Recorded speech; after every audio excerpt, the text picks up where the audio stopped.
নমস্কার, আমি সুদীপ্তা। এভি নিউজে আপনাদের সকলকে স্বাগত। প্রথমেই চোখ রাখবো নিউজ হেডলাইনসে।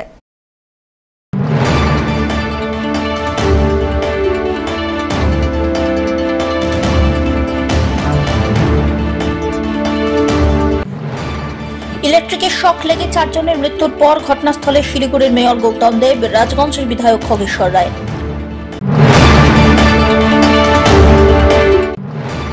লাগাতার বৃষ্টি ভয়াবহ আকার ধারণ করেছে তিস্তা, একাধিক এলাকা জলের তলায়।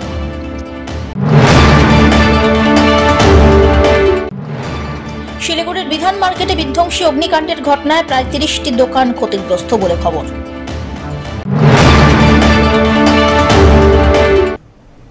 এবার আসছে বিস্তারিত সংবাদে। ইলেকট্রিক শক খেয়ে 4 জনের মৃত্যুর পর ঘটনাস্থলে গেলেন শিলিগুড়ির মেয়র গৌতম দেব, রাজগঞ্জের বিধায়ক খগেশ্বর রায়। পরিবারের পাশে থাকার আশ্বাস দিলেন মেয়র গৌতম দেব। পাশাপাশি কিভাবে মৃত্যু তা তদন্ত সাপেক্ষ বলে এড়িয়েও যান মেয়র। শুক্রবার রাত্রিবেলায় হুকিং করতে গিয়ে 4 জনের মৃত্যুর ঘটনা ঘটে জলপাইগুড়ি জেলার 1 নম্বর টাকিমারির মিলনপল্লীতে। আহতদের উদ্ধার করে উত্তরবঙ্গ মেডিকেল কলেজ ও হাসপাতালে নিয়ে যাওয়া হয়। সেখানেই কর্তব্যরত চিকিৎসক তাকে মৃত বলে ঘোষণা করেন। স্থানীয় সূত্রে খবর, টাকিমারির বাসিন্দা পরেশ দাস তাঁর বাড়িতে হুকিং করছিলেন বলে অভিযোগ। সন্ধ্যায় তাঁর ছেলে মিঠুন দাস গোয়াল ঘরে গরু ঢোকাতে যান। গোয়াল ঘরে ইলেকট্রিকের তার পড়েছিল, তিনি বুঝতে পারেননি। গোয়াল ঘরে ঢুকে গরু প্রথমে শক খায়, তারপর মিঠুন পরেশ দাস তাকে বাঁচাতে গেলে তিনিও ইলেকট্রিকের শক লাগে তাঁর। তাঁর স্ত্রী দীপালি দাস, নাতি সুব্রত অধিকারী ঘটনাস্থলে মৃত্যুবরণ করে বলে খবর। একটা খুব মর্মান্তিক ঘটনা, কি পরিবারের 4 জন মারা গেছেন। এই যে ভদ্রমহিলা আছেন, তার বাবা মা, তারপর মানে মেয়ের ঘরের নাতি, আরেক ছেলে মারা গেছে। 4 জন, গবাদি পশুও মারা গেছে। ঘটনাটা আমরা জানি যে কি কারণে এই বিষয়টি হয়েছে। আমরা অত্যন্ত দুঃখিত, মর্মাহত। গতকাল মাননীয় মুখ্যমন্ত্রী তিনি আমাকে নির্দেশ দেন যে এই দুর্ঘটনাগ্রস্ত জায়গায় যাওয়ার এবং এদের পরিবারের পাশে দাঁড়ানো। বিদ্যুৎ মন্ত্রী অরূপ বিশ্বাস ফোন করেছিলেন, উনিও রাতে আমাকে বলেন যে এখানে আসতে পারলে ভালো হবে। তারপর রাত্রেবেলায় প্রশাসনের সাথে যোগাযোগ করে সকালবেলাতেই চলে এসেছি এবং তাদের প্রতি ফোনটা বন্ধ রাখো, তাদের প্রতি আমাদের সমবেদনা জানালাম। প্রশাসন থেকে যা যা সাহায্য করা, পুলিশ এবং তারা সাধারণ প্রশাসন, এখানে এসডিও আছেন, এসডিসিএল এর জেডএম, অন্যান্য ডিস্ট্রিবিউশন কোম্পানি এসডিসিএল এর তারা আছেন, এখানে স্থানীয় পুলিশ অফিসাররা আছেন, পুলিশ কমিশনারের অফিসাররা আছেন। সবাই মিলে আমরা আসলাম, দেখলাম। পাহাড় এবং সমতলে একটানা বৃষ্টি শুরু হয়েছে, যেই কারণে ফুলে ফেঁপে উঠেছে পাহাড়ি নদীগুলি। ভয়াবহ আকার ধারণ করেছে তিস্তা। তিস্তা নদীর তীরবর্তী একাধিক এলাকা জলমগ্ন। মাল মহকুমার ক্রান্তি ব্লকের অন্তর্গত রাজাডাঙ্গা গ্রাম পঞ্চায়েতের নেওলা বস্তি, সাহেববাড়ি, পশ্চিম দলগাঁও সহ একাধিক এলাকায় বেশ কিছু বাড়ি এই মুহূর্তে জলের তলায়। এদিকে আবহাওয়া দপ্তর সূত্রে খবর, রবিবার মেঘলা আকাশ থাকার সম্ভাবনা থাকলেও সোমবার থেকে আগামী কয়েকদিন বৃষ্টির সম্ভাবনা রয়েছে উত্তরবঙ্গে। আর তাই নদীর তীরবর্তী এলাকার বাসিন্দাদের সতর্ক করেছে প্রশাসন। শনিবার ক্রান্তি ব্লকের রাজাডাঙ্গা গ্রাম পঞ্চায়েতের বন্যা কবলিত বিভিন্ন এলাকায় যান রাজ্যের অনগ্রসর শ্রেণী কল্যাণ ও আদিবাসী উন্নয়ন দপ্তরের প্রতিমন্ত্রী বলুচিক বড়াইক। বন্যা কবলিত মানুষদের দুর্দশার কথা শুনে মন্ত্রী তাদের হাতে পলিথিন এবং শুকনো খাবার তুলে দেন। এদিকে বন্যা কবলিত মানুষদের ত্রাণ শিবিরে যেমন আশ্রয় দেওয়া হয়েছে, তেমনি তাদের খাবার দাবারের ব্যবস্থাও করা হচ্ছে প্রশাসনের পক্ষ থেকে। এদিন মন্ত্রীর সঙ্গে ছিলেন ক্রান্তির বিডিও রিমিল সোরেন, স্থানীয় গ্রাম পঞ্চায়েতের প্রধান আব্দুল সামাদ সহ আরও অনেকে।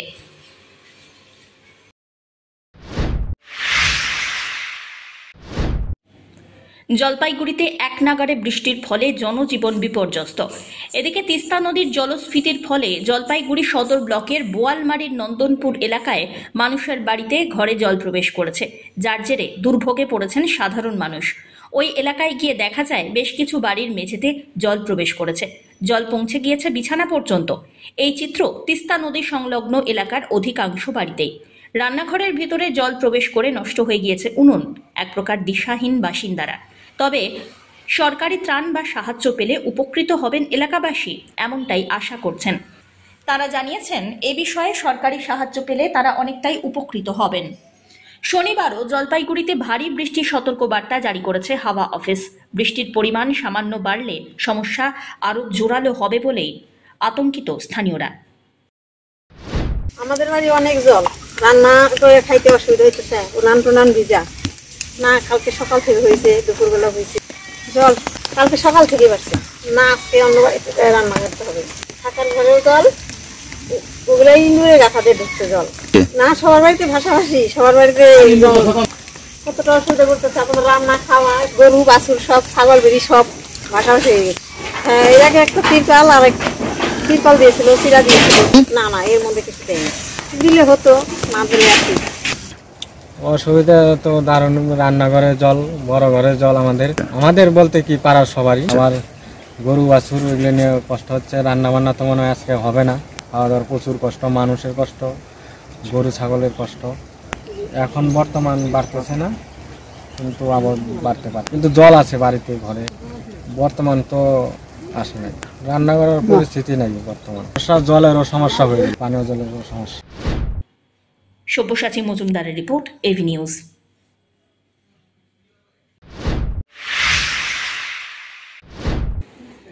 সিকিম পাহাড়ে অবিরাম বৃষ্টি, পাল্লা দিয়ে সমতলে লাগাতার বৃষ্টির জেরে উত্তাল উত্তরের বৃহত্তম নদী তিস্তা। তিস্তার গজলডোবা ব্যারেজ থেকে দফায় দফায় অতিরিক্ত পরিমাণ জল ছাড়ায় আরও বেশি উত্তাল হয়ে উঠেছে নদী। তিস্তার নন্দনপুর বোয়ালমারি এলাকায় ঘরে ঘরে ঢুকে পড়ছে জল। নাওয়া খাওয়া মাথায় উঠেছে বাসিন্দাদের। তিস্তা পাড়ের বীরেন বস্তি, বাকালি, ধর্মপুর, চ্যাংমারি এলাকাতে ক্ষতিগ্রস্ত বাঁধ এবং স্পারের অংশ। সার্বিক পরিস্থিতি খতিয়ে দেখতে এদিন দুপুরে তিস্তার গজলডোবা ব্যারেজ ঘুরে দেখেন সেচ দপ্তরের উত্তর পূর্ব বিভাগের চিফ ইঞ্জিনিয়ার কৃষ্ণেন্দু ভৌমিক। কথা বলেন ব্যারেজ কর্তৃপক্ষের সঙ্গে। জানান এখনো পর্যন্ত পরিস্থিতি নিয়ন্ত্রণের মধ্যে। বেশ কিছু জায়গায় শুরু হয়েছে কাজ। বৃষ্টির কারণে কাজের ক্ষেত্রে সমস্যা হলেও সতর্কতামূলক সব রকমের পদক্ষেপ নিয়ে রেখেছেন তারা। আমরা কন্টিনিউয়াস সার্ভিলেন্সে রেখেছি। কালকেও রাত্রেবেলায় আমাদের ফিল্ড ইঞ্জিনিয়াররা, সমস্ত জুনিয়র ইঞ্জিনিয়ার, অ্যাসিস্ট্যান্ট ইঞ্জিনিয়ার এবং এক্সিকিউটিভ ইঞ্জিনিয়াররা ফিল্ডে কাজ করেছেন। সব 24 ঘন্টা আমরা নজরদারি রাখছি। ব্যারেজে হাই ডিসচার্জ যাচ্ছে 5000 থেকে উপরে। গতকাল রাত্রে গেছে, সকালে একটু কম হয়েছিল, আবার গেছে। লোকাল ক্যাচমেন্টে প্রচুর বৃষ্টি হয়েছে, অল ওভার দ্য ডুয়ার্স প্রচুর বৃষ্টি হয়েছে। প্রায় 6 ইঞ্চি 8 ইঞ্চি বৃষ্টি হয়েছে। তার জন্যে হাই ডিসচার্জ যাচ্ছে এবং ডাউনে বেশ কিছু জায়গা আমার এফেক্টেড। যেমন এইখানে ইমিডিয়েট ডাউন স্ট্রিমে বীরেন বস্তি আছে, রাজগঞ্জ ব্লকে। এইখানে অলরেডি থ্রেটেন্ড ছিল, অলরেডি এটা ভালনারেবল ছিল। সেই জায়গাটায় আমরা কাজও করেছি কিছু জুলাই মাসে। আবার নতুন করে কিছু স্লিপ ইত্যাদি দেখা দিয়েছে, আমরা টেক আপ করে নিয়েছি কিছু রাত্রেবেলায়। এখনই দেখে এলাম ওখানটা। এরপরে ডাউনেও আছে আমাদের বাকালিতে কয়েকটা স্পারে, ধরমপুর বাকালিতে কয়েকটা স্পার আমাদের রয়েছে, ড্যামেজ হয়ে গেছে নোজগুলো। চাংমারিতে বেশ কিছু জায়গায় জল ফ্রিবোর্ড অতিক্রম করেছে, তার মানে আর বেশি হলে ওভারটপ পড়ে যাবে। তো ওভারঅল পরিস্থিতি কন্ট্রোলেই আছে। আমরা 24 ঘন্টা নজরদারি রাখছি এবং যতটুকু ব্যবস্থা এখন নেওয়া যায়। বৃষ্টি পড়ছে বলে কাজে ব্যাঘাত ঘটছে, সবসময় জলটাও নামছে না, তবু আমরা যতটুকু যা করা যাবে সেই পরিস্থিতি মোকাবেলা করার জন্য সেই অ্যাকশনগুলো আমরা নিয়ে রেখেছি। বৃষ্টির ফলে জলপাইগুড়ি জেলার বিভিন্ন প্রান্তে নদীগুলির জলস্তর ফের বৃদ্ধি পেয়েছে। নতুন করে অসংরক্ষিত এলাকাগুলি জলমগ্ন। তিস্তায় জলস্তর বৃদ্ধির ফলে চিন্তার ভাঁজ জলপাইগুড়ির তিস্তা স্পার এলাকার বাসিন্দাদের। পাহাড়ে ভারী বৃষ্টির ফলে তিস্তার জলস্তর বেড়ে যায় এবং নদীর পাড় সংলগ্ন এলাকায় সাধারণ মানুষকে দুর্যোগের হাত থেকে সচেতন করতে শুক্রবার গভীর রাত্রিবেলায় প্রশাসনের উদ্যোগে পাড়ায় পাড়ায় মাইকিং করা হয়। শনিবারও দেখা যায় জলপাইগুড়ির খড়িয়া গ্রাম পঞ্চায়েতের উত্তর সুকান্তনগর কলোনি ও দক্ষিণ সুকান্তনগর কলোনি এলাকায় তিস্তার জল ঢোকেনি, তবে ওই এলাকায় কিছু নিচু জায়গায় বৃষ্টির জল জমে আছে। এ বিষয়ে এলাকার পঞ্চায়েত সদস্য বলেন, তিস্তার জল এখনো পর্যন্ত এলাকায় ঢোকেনি বটে, তবে এলাকার পাশেই তিস্তা নদীর জল রয়েছে। সাময়িক চিন্তাও রয়েছে, তবে এলাকার মানুষ যাতে দরকারি কাগজপত্র নিজ নিজ দায়িত্বে রাখেন, দুর্যোগের সময় উঁচু জায়গায় চলে যান, সে বিষয়ে সকলকে সতর্ক করা হয়েছে। কালকে রাত্রে মাইকিং তো করছে, তার আগেও আমাদের প্রশাসনের তরফ থেকে সতর্কবার্তা দেওয়া হয়েছিল। তিস্তা ব্রিজে হলি সংকেত জারি হয়, এখনো পর্যন্ত ভয়ের কোনো কারণ দেখছি না। আমাদের এই দিকটাতে যদিও নদী এখনো সম্পূর্ণভাবে ভরাট হয়নি।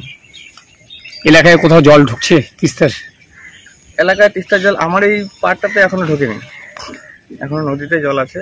কি মনে হচ্ছে যে জলটা আজকে বাড়ছে, মোটামুটি সকাল থেকে বাড়ছে আর কি। কালকে ছিল জলটা, কালকে পরের দিকে কম ছিল, এখন বাড়ছে।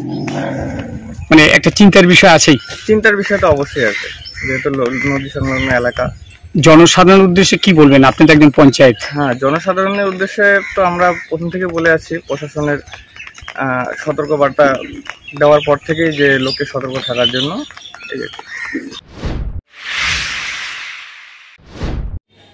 শনিবার সকালবেলায় শিলিগুড়ির বিধান মার্কেটে বিধ্বংসী অগ্নিকাণ্ডের ঘটনায় ব্যাপক চাঞ্চল্য ছড়ালো। আগুনের তীব্রতা এতটাই ছিল যে পুড়ে ছাই হয়ে গিয়েছে বেশ কয়েকটি দোকান। সূত্রের খবর, প্রায় 30টি দোকান ক্ষতিগ্রস্ত হয়। কালো ধোঁয়ার চারপাশ একেবারে ঢেকে যায়। প্রাথমিকভাবে ঘটনাস্থলে আগুন নিয়ন্ত্রণে আনার জন্য দমকলের 5টি ইঞ্জিন এসে উপস্থিত হয়। এদিন সকালবেলায় 10:30 নাগাদ এই ঘটনা ঘটে। তবে ঠিক কী কারণে আগুন লেগেছে তা এখনো পর্যন্ত পরিষ্কার নয়। হতাহতের নির্দিষ্ট কোনো খবর পাওয়া যায়নি, কিন্তু পুজোর মুখে এমন অগ্নিকাণ্ডের জেরে মাথায় হাত একাধিক ক্ষতিগ্রস্ত ব্যবসায়ীদের। ঘটনা ঘটার সঙ্গে সঙ্গে গোটা এলাকায় আতঙ্কের পরিবেশ সৃষ্টি হয়। অন্যদিকে দমকলের ইঞ্জিন ঘটনাস্থলে এসে পৌঁছলেও প্রথমে ঠিকমতো কাজ করতে পারেনি বলে অভিযোগ ঘটনাস্থলে উপস্থিত থাকা লোকজনের। অনুমান শর্ট সার্কিটের জেরেই আগুন লেগেছে। এই খবর পর্যন্ত অনেকটাই নিয়ন্ত্রণে এসেছে আগুন, এমনটাই সূত্রের খবর। জলাধার করার জন্য আমরা বারবার বলেছি, যেখানে কয়েক হাজার দোকান আছে, ফায়ার ব্রিগেড আসতে অনেক সময় লাগে, তাহলে এখানে জলাধার করা হোক। কিন্তু কর্পোরেশন কেউ ভাবছে না, সরকার ভাবছে না। আমরা ডিমান্ড দিয়েছি, মার্কেট কমিটি দিয়েছে, আমি নিজেও লিখিতভাবে দিয়েছি, বোর্ড মিটিং এনজিটিকে জানিয়েছি। হবে হবে শুনেছি, পাস হয়েছে, হচ্ছে না। কয়েকবার আগুন লাগলো, কয়েক কোটি কোটি টাকা খরচা হচ্ছে। এবং এখানে আমরা আরেকটা বলেছিলাম যে ইলেকট্রিকের লাইন, একটা কাউন্সিলর মঞ্জুশ্রী পাল লিখিতভাবে কর্পোরেশনকে জমা দিয়েছে যে সেক্সিলার মার্কেট এবং বিধান মার্কেটে কেবিল লাইন করে দেওয়া হবে। কোথায় কেবিল লাইন করছে? কেবিল লাইন না করাতে সেক্সিলার মার্কেটে 2বার আগুন লাগলো, বিধান মার্কেটে 8বার আগুন লাগলো। টিনের ঘর পাকাও করতে পারছে না, এমনকি ইন্স্যুরেন্সেরও পয়সা পাবে না। কোথায় যাবে মানুষ? পুজোর আগে ধার দেনা করে মাল নিয়ে রেখেছে, সেই মালগুলো পয়সাও তারা দিতে পারবে। কয়েকদিন পরে আমাদের মহলায় আমাদের মার আগমন, বিশ্বকর্মার এই দশকরা ভাণ্ডার সমস্ত মাল আছে পুরো ছাই। আমরা বাধ্য হয়ে আর্মির থেকে জল নিয়ে সব্যসাচী মজুমদারের রিপোর্ট, এভি নিউজ।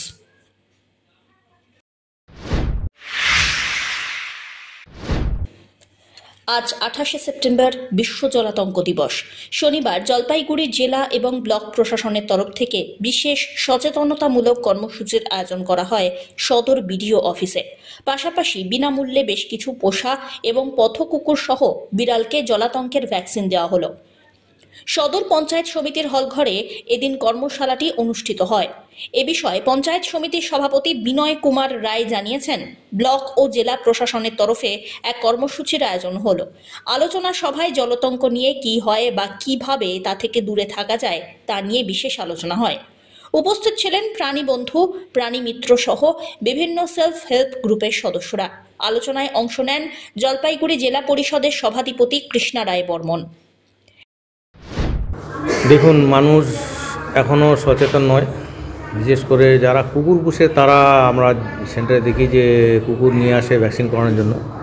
কিন্তু আরেকটা ঘাটতি যেটা আছে, বেড়ালের ক্ষেত্রে কিন্তু মানুষ বেড়াল পুষে, কিন্তু বেড়ালের কোনো ভ্যাকসিনেশন কোনো সচেতনতা নেই যে রেবিজ দিতে হবে বা রেবিজ বেড়ালের দরকার। কেন, বেড়ালও তো একটা পোষ্য প্রাণী, সে বেড়ালের আরেকটা ওষুধ দেখিয়েছে, সারাদিন ঘুরে বেড়ায় এদিক ওইদিক। কুকুর আপনার নজরে থাকে, বেড়াল তো নজরেও থাকে না। ওর জন্য বেড়ালেরও বেশি জরুরি আমি মনে করি ভ্যাকসিনেশন করাটা। তো আপনাদের চ্যানেল মাধ্যমে বলবো, যারা বেড়ালের মালিক আছেন বা বেড়াল পোষেন তারা যেন জলাতঙ্ক অবশ্যই করান। আর মানুষের সচেতনতা বলতে সবাইকে এগিয়ে আসতে হবে, কত কুকুরদের ভ্যাকসিন করা বা তাদেরকে রক্ষণাবেক্ষণ করা যাতে জলাতঙ্ক রোগটা না ছড়ায়, এগুলো দেখার কাজ সাধারণ মানুষের। বা আমরা যারা পাবলিক আছি সব কিছু সরকার কিন্তু করবে না, মানে করতে চাইলেও সম্ভব হয় না, এত ওয়াস্ট এরিয়া একটা জায়গা। তো সেইখানে সরকারের সঙ্গে হাত মিলিয়ে জনসাধারণকেও একটু মানে সচেতন হয়ে যদি আমরা এগিয়ে যাই তাহলে নিশ্চয়ই জল আতঙ্ক আমরা নির্মূল করতে পারব। ধীমান রায়ের রিপোর্ট, এভি নিউজ।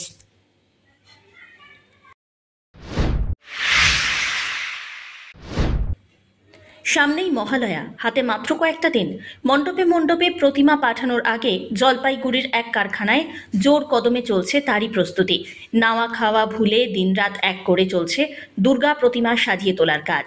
প্রতিমার শাড়ি থেকে শুরু করে অলংকার পরানোর পাশাপাশি শেষ পর্যায়ের ফিনিশিং চলছে প্রতিমা তৈরির কারখানায়। জলপাইগুড়ি স্টেশন রোডের কারখানায় মৃৎশিল্পী চঞ্চল পাল জানান, কয়েকদিন পরেই মহালয়া। কয়েকটি প্রতিমা মহালয়ার আগেই পুজো মণ্ডপে যাবে। মাঝখানে এই দুদিন যা দুর্যোগ, তাতে চিন্তার কিছু নেই। অনেক আগে থেকেই প্রতিমা তৈরির কাজ শুরু করে আকাশ যখন ভালো ছিল তখনই শুকোনোর কাজ সম্পন্ন হয়েছে। যুদ্ধকালীন তৎপরতায় হয়েছে রং করার কাজ। এখন শুধুই প্রতিমার গায়ে শাড়ি অলংকার পরানোর কাজ চলছে। আশা করা যাচ্ছে 4-5 দিনের মধ্যেই প্রতিমার সব কাজ সম্পন্ন হবে। প্রস্তুতি মোটামুটি আমার কারখানাতে অনেকটাই কাছাকাছি চলে এসছে প্রস্তুতি। ড্রেসিংয়ের কাজ শুরু হয়ে গেছে। তো আশা করছি 5-7 দিনের মধ্যেই আমার কাজের প্রোগ্রেস ঠিকঠাক হয়ে যাবে। কিন্তু এই বৃষ্টির কারণে যে সমস্ত কারখানা, শুধু নিজেকে নিয়ে ভাবলেই তো হবে না, আমাদের সংগঠন আছে, সংগঠনে অনেক শিল্পী আছে যাদের এখনও মাটির কাজ ঠিকঠাক ওঠেনি, তারা একটু প্রচণ্ড সমস্যার মধ্যে আছে এই ওয়েদারের কারণে। মহালয়ার আগে কি মণ্ডপে যাচ্ছে প্রতিমা? আমার 2টো প্রতিমা মণ্ডপে ঢুকে গেছে, মানে রং করা অবস্থায়। সেগুলো মণ্ডপে গিয়ে ড্রেসিং করতে হবে।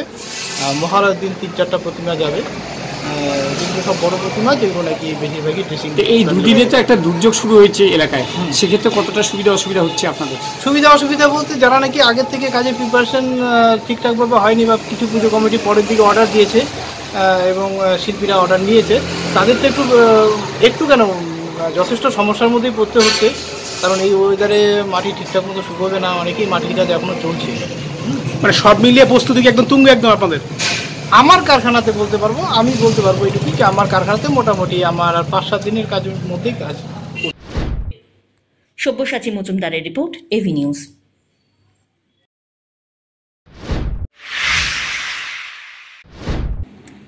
জেলা ক্রীড়া সংস্থার সহযোগিতায় জেলা ভিত্তিক ইউনিফর্ম কোচিং শুরু হয়েছে জলপাইগুড়ির JYMA ক্লাব ময়দানে। জেলার বিভিন্ন স্থান থেকে ক্রিকেট খেলোয়াড়রা অংশগ্রহণ করেন। CAB পরিচালিত ইউনিফর্ম ডিস্ট্রিক্ট কোচিং শুরু হয়েছে JYMA ক্লাব ময়দানে। এই কোচিং ক্যাম্পে জলপাইগুড়ি জেলার বিভিন্ন জায়গা থেকে খেলোয়াড়রা যোগদান করেন।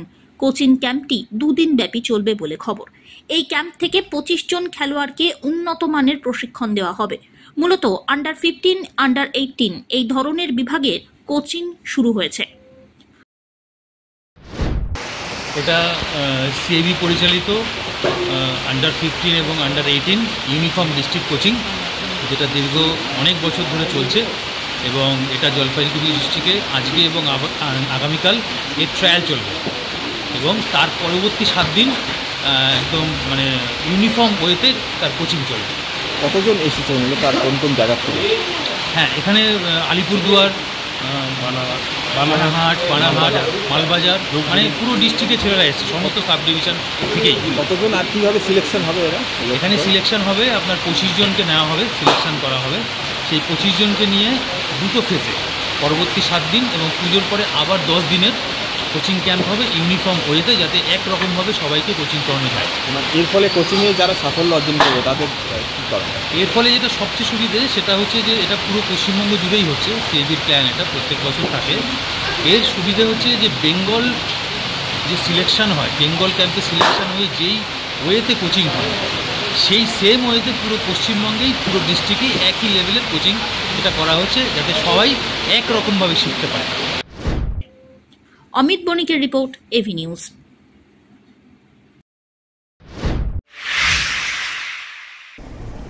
শেষ করবার আগে নিউজ হেডলাইন্স আরো একবার।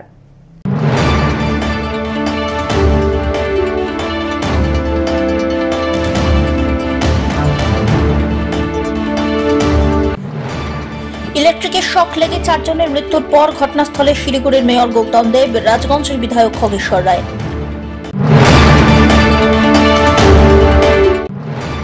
লাগাতার বৃষ্টি ভয়াবহ আকার ধারণ করেছে তিস্তা, একাধিক এলাকা জলের তলায়।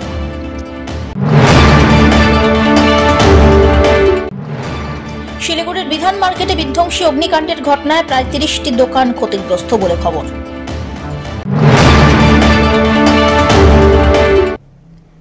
এখনকার মতো এভি নিউজ এ পর্যন্তই। পরবর্তীতে আসছি আরো সংবাদ নিয়ে, দেখতে থাকুন আমার বিশেষ। নমস্কার।